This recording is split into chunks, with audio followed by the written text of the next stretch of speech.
உங்கள் சத்யாவின் full moon sale up to 70% தள்ளுபடி. ஏசி விலை 2ஆம் தேதி முதல் 15% வரை உயர்கின்றது. இப்போது ஏசி வாங்கி பணத்தை சேமியுங்கள்.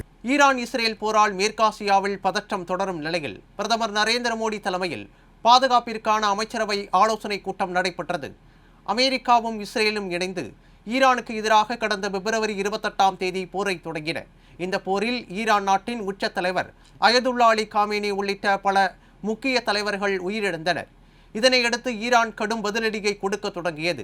வளைகுடா நாடுகளில் அமைந்துள்ள அமெரிக்க ராணுவ தளங்கள் மீது ஈரான் கடும் தாக்குதலை நடத்தியது. கடந்த ஒரு மாதத்திற்கு மேலாக போர் தொடர்ந்து நடைபெற்று வருகிறது.